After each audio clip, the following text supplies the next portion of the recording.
भगवान शिव कहते हैं कि श्राप के कारण पति पत्नी कभी संतुष्ट नहीं होते हैं। जय श्री कृष्ण। राधे राधे दोस्तों। एक बार माता पार्वती भगवान शिव से रूठकर कैलाश में बैठी हुई थी। जब भगवान शिव जी उन्हें मनाने का प्रयास करते हैं तब माता पार्वती कहती है, हे स्वामी, मैं जानना चाहती हूँ कि पुरुषों को स्त्री के मन की बात क्यों समझ में नहीं आती है। हर पुरुष अपनी पत्नी की प्रिय वस्तुओं को तथा चीजों को क्यों बार बार भूल जाते हैं, जबकि एक स्त्री अपने प्रेमी या पति की हर छोटी छोटी बातों को ध्यान में रखकर उनकी सेवा करती है। हे प्रभु, आप ही आदि और अनंत है, आप ही इस जगत के परम परमेश्वर है। आपसे कोई भी बात नहीं छिपी। कृपा करें और मेरे इन प्रश्नों के उत्तर देकर मेरे मन की शंकाओं को दूर करें। मित्रों, तब भगवान शिव कहते हैं, हे गौरी, आप सत्य कहती हैं कि हर पुरुष पत्नी के मन की बातों को तथा उनकी प्रिय वस्तुओं को भूल जाते हैं, किंतु इसके पीछे एक मुनि के श्राप की कहानी है जिसे आज मैं आपको सुनाता हूँ। हे देवी पार्वती, जो भी पति पत्नी इस कहानी को सुनते हैं वे हमेशा एक दूसरे के प्रति प्रेम में वृद्ध रहते हैं। मित्रों, आपने अक्सर देखा होगा कि कुछ जोड़ियां पति पत्नी कम दोस्ती ज्यादा निभाते हैं, वहीं किसी के जीवन में हमेशा क्लेश रहता है। इसके पीछे का कारण उनका मानसिक शारीरिक जुड़ाव होता है। तो चलिए आज की कहानी को शुरू करते हैं ताकि हमें पता चले कि स्त्री पुरुष के बीच में प्रेम संबंध कैसे बढ़ जाते हैं। मित्रों, भगवान शिव कहते हैं, हे पार्वती, पूर्व काल की बात है जब त्रेता युग आरंभ हुआ था। महाभारत के गुरु वंश के राजा दुष्यंत राज करते हैं। वहीं दूसरी तरफ राजा दशरथ के पुत्र श्री राम का जन्म हुआ था। यह दोनों घटनाएं एक ही समय की है जिसका वर्णन रामायण और महाभारत में मिलता है। मित्रों, भगवान शिव कहते हैं, हे देवी पार्वती, एक दिन की बात है जब हस्तिनापुर नरेश राजा दुष्यंत शिकार के लिए वन में गए थे। उस समय महाराज एक हिरण का पीछा कर रहे थे। भागते दौड़ते हुए प्यास लगने के कारण राजा दुष्यंत महर्षि कंब के आश्रम में पहुंच गए। वहां हस्तिनापुर नरेश छाया में शांत होते देख एक ऋषि ने गुस्से में आकर कहा कि राजन, इस वन में किसी भी प्राणी का शिकार करना वर्जित है। यह महर्षि का आदेश है। तब ऋषि की बात सुनकर राजा दुष्यंत ने शिकार न करने का निर्णय लेते हुए उन्हें वचन दिया और वहां से वापस अपने रथ की ओर जाने लगे।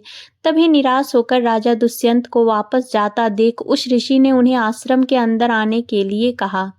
उन ऋषि का आदर करते हुए महाराज दुष्यंत उनकी बात को नहीं टाल सके और आश्रम के अंदर चले आए। फिर जब उन्हें पता चला कि वह आश्रम महर्षि कव का है, मित्रों, भगवान शिव कहते हैं, हे देवी पार्वती, राजन को इस बात की पुष्टि हुई कि यह आश्रम उनके पूजनीय गुरु कव का है। तब उन्होंने भीतर प्रवेश करते हुए मुनीश्वर को आवाज लगाई।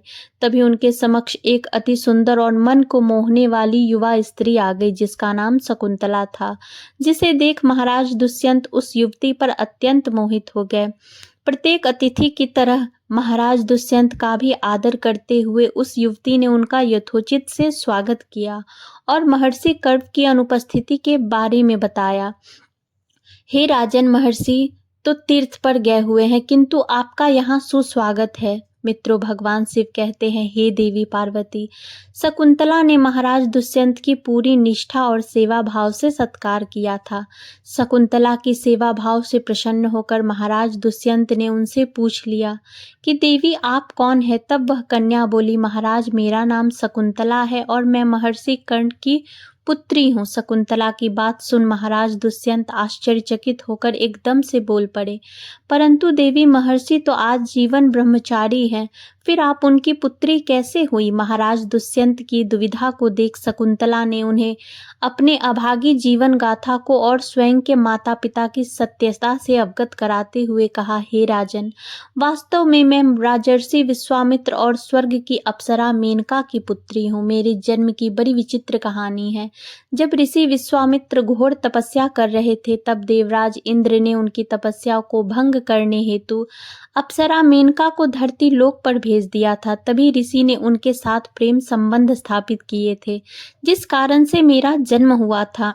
किंतु ना ही मेरे पिता ने मुझे पाला और ना ही मेरे माता मेनका ने। मेरी माता को भय था कि कहीं मुनि विश्वामित्र उन्हें श्राप देकर भस्म ना कर दे, इसलिए उन्होंने मेरा परित्याग किया और मुझे वन में अकेला छोड़कर वे स्वर्ग में चली गई। तभी उसी वन में शकुंत पक्षियों ने मेरा रक्षण किया। फिर एक दिन की बात है, तभी ऋषि कर्ण व उसी मार्ग से गुजर रहे थे, तो उन्होंने मुझे गोद ले लिया। राजन, धर्म के अनुसार जन्म देने वाला, पालन पोषण करने वाला तथा अन्न देकर रक्षण करने वाला पिता के समान पूजनीय होता है। इसी कारण से मैं ऋषि कर्ण की पुत्री बन गई। वहीं जब दूसरी ओर शकुंत पक्षियों के द्वारा मेरा रक्षण करने के कारण मेरा नाम शकुंतला पड़ गया। महर्षि कर्ण ने मुझे कभी भी यह एहसास होने नहीं दिया कि मैं उनकी असली पुत्री नहीं हूँ, और मैंने भी उन्हें पिता ही मानती हूँ। मित्रों, भगवान शिव कहते हैं, हे देवी पार्वती। शकुंतला के वचनों को सुनकर महाराज दुष्यंत उनकी ओर आकर्षित हो गए। साथ ही वे उनकी सुंदरता तो पहले से ही मोहित थे, और फिर उन्हें विवाह का प्रस्ताव देते हुए कहा, हे शकुंतला, आप एक क्षत्रिय कन्या हो।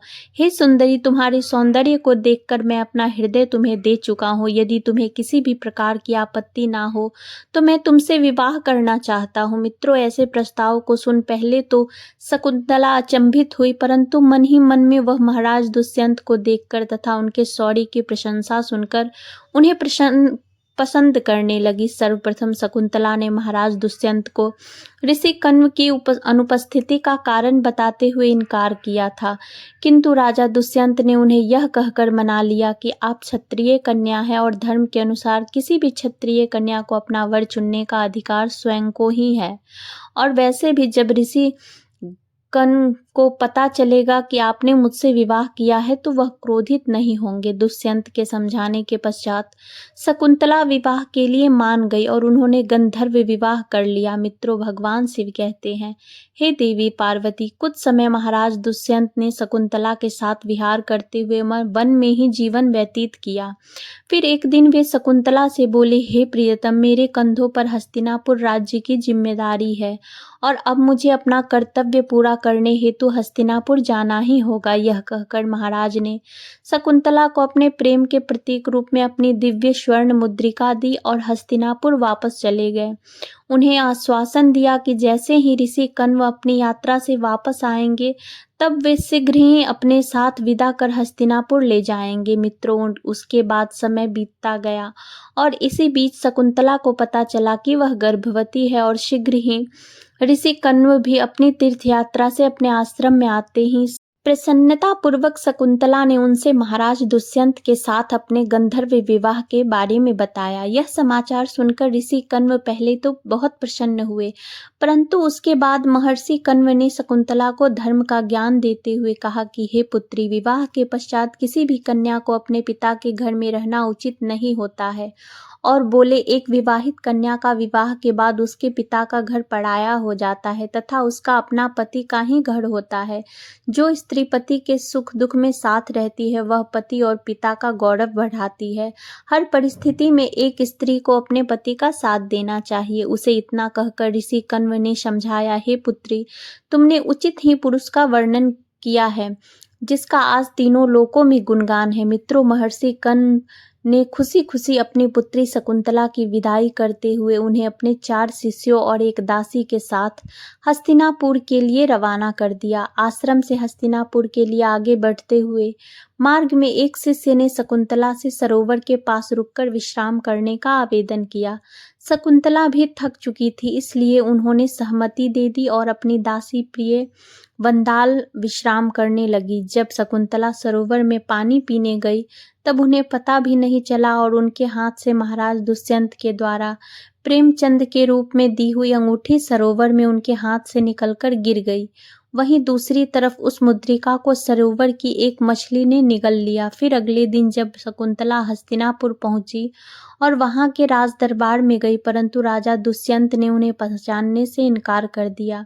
वह बार बार सभासदों के सामने कहती रही कि महाराज, मैं आपकी पत्नी शकुंतला हूँ, लेकिन महाराज दुष्यंत ने यह कहते हुए पहचानने से मना कर दिया कि मैं तुम्हें नहीं जानता यह औरत कौन है, ऐसा कहकर अपने सैनिकों द्वारा उसे राज्य से बाहर निकाल दिया। मित्रों, भगवान शिव कहते हैं, हे देवी पार्वती, मैं आपको विस्तार से बता दूं कि शकुंतला से विवाह के पश्चात जब महाराज दुष्यंत वापस हस्तिनापुर लौट रहे थे तो वे महर्षि दुर्वासा के आश्रम के पास से गुजर रहे थे। तभी राजन अपनी प्रिय पत्नी के और राज्य के विचारों में पूरी तरह से डूब चुके थे। जब उन्हें महर्षि दुर्वासा ने आवाज लगाई, फिर भी वे उन्हें नजरअंदाज करते हुए आगे बढ़ गए। इस तरह अनजाने में किए हुए अपराध से ऋषि ने क्रोधित होकर राजा दुष्यंत को श्राप दे दिया और कहा, हे राजन, इस समय तुम अपने विचारों में खोए हुए हो।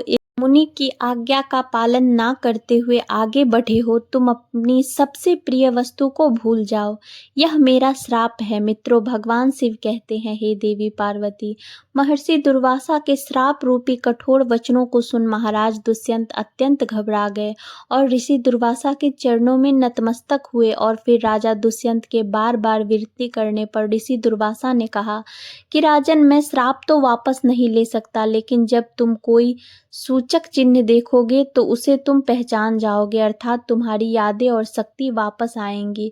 मित्रों, भगवान शिव कहते हैं, हे देवी पार्वती, उधर हस्तिनापुर में महाराज दुष्यंत शकुंतला के साथ हुए अन्याय को भूल अपना राजपाट संभालने में व्यस्त थे। परंतु एक दिन जिस मछली ने पानी पीते समय शकुंतला की अंगूठी को निगला था, वह एक मछुआरे के जाल में फंस गई और जब मछुआरे ने उसे काटा तो उसे चमचमाती सोने की अंगूठी मिली। उस अंगूठी को देख मछुआरा बहुत खुश हुआ और वह उस दिव्य अंगूठी को बेचने के लिए राज्य के एक सुनार के पास पहुंच गया। मित्रों, होनी को कुछ और ही मंजूर था। जब सुनार ने जैसे ही इस मुद्रिका को देखा तो उसका ध्यान अंगूठी पर लिखे महाराज दुष्यंत के नाम पर पड़ा। यह अंगूठी महाराज ने स्वयं के लिए हजारों स्वर्ण मुद्राएं देकर बनवाई थी, जिसकी कीमत कई ज्यादा थी। और सुनार ने तुरंत उस मछुआरे को कोतवाल के हवाले कर दिया। फिर कोतवाल उस अंगूठी और मछुआरे को लेकर महाराज दुष्यंत के समक्ष प्रस्तुत हुआ था।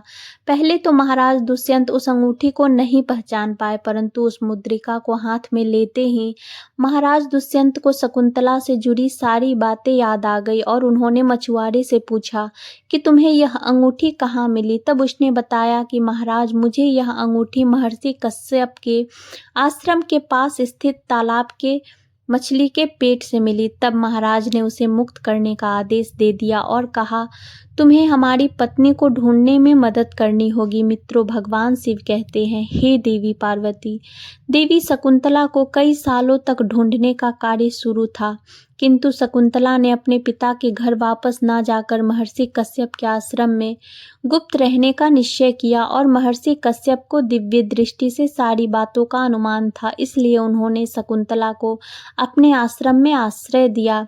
वहीं दूसरी तरफ देवताओं और दैत्यों में भीषण युद्ध शुरू हुआ, जिसे हम देवासुर संग्राम के नाम से जानते हैं।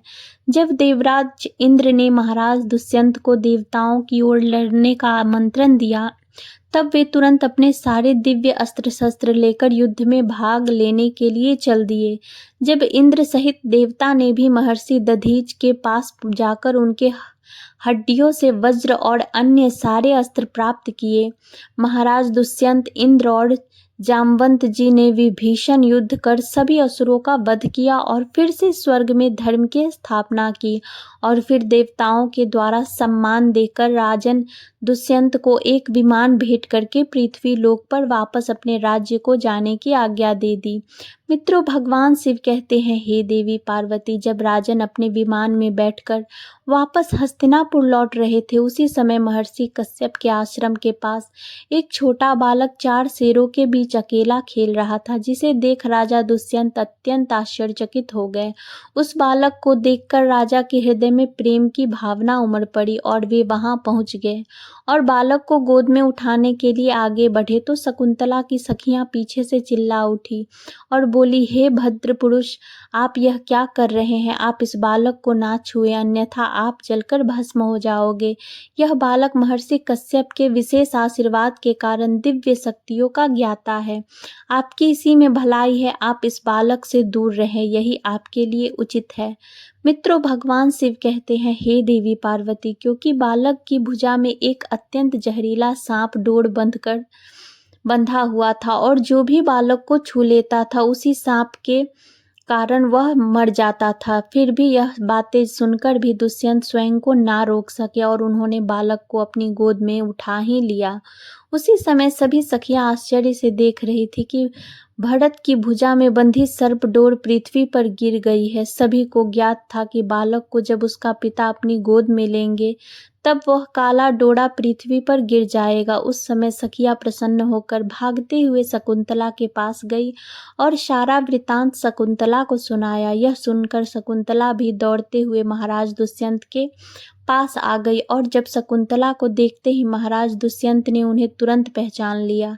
तत्पश्चात शकुंतला से अपने किए के लिए क्षमा प्रार्थना मांगी और कश्यप अर्ष की आज्ञा लेकर शकुंतला और अपने पुत्र को लेकर हस्तिनापुर लौट आए और शकुंतला को सारी प्रजा के सामने अपने रानी के रूप में स्वीकार किया। महाराज दुष्यंत और शकुंतला की इस तेजस्वी पुत्र का नाम भरत था। बड़े होकर भरत महान प्रतापी सम्राट बने और उन्हीं के नाम पर हमारे देश का नाम भारतवर्ष हो गया। मित्रों, भगवान शिव कहते हैं, हे देवी पार्वती, अब मैं आपके प्रश्नों के उत्तर देता हूँ। आप जानना चाहती है कि क्यों कोई पति अपनी पत्नी की प्रिय चीजों को बार बार भूल जाते हैं, जैसे कि पत्नी का जन्म दिन, विवाह की तिथि, पत्नी की सभी महत्वपूर्ण बातों को भूलने का पुरुषों को श्राप मिल चुका है। इसलिए हे देवी, अगर पति से कभी अनजाने में भूल होती है तो उसे माफ कर पत्नी को साझा करना चाहिए, क्योंकि स्वयं परमपिता ब्रह्मा जी ने स्त्री को पुरुषों के मुकाबले कई गुना अधिक सहन शक्ति दी है, जिसके चलते स्त्रियां पुरुषों के मुकाबले कई गुना अधिक समझदार और भावुक होती है। इसी श्राप का असर आज भी कलयुग में दिखाई पड़ता है। हे गौरी, इसलिए हर पति पत्नी को एक दूसरे को समझकर मानसिक और शारीरिक रूप से गहरा मजबूत जुड़ाव रखना चाहिए। हर एक परिस्थिति में एक दूसरे का साथ देना चाहिए, फिर सुख हो या दुख हो। भगवान शिव कहते हैं, हे देवी पार्वती, जो भी पति पत्नी मेरी पूरी श्रद्धा के साथ पूजा आराधना करते हैं, मैं उनके जीवन के समस्त पापों को और दुखों को मैं हर लेता हूँ तथा मृत्यु के बाद उन्हें मुक्ति मिल जाती है।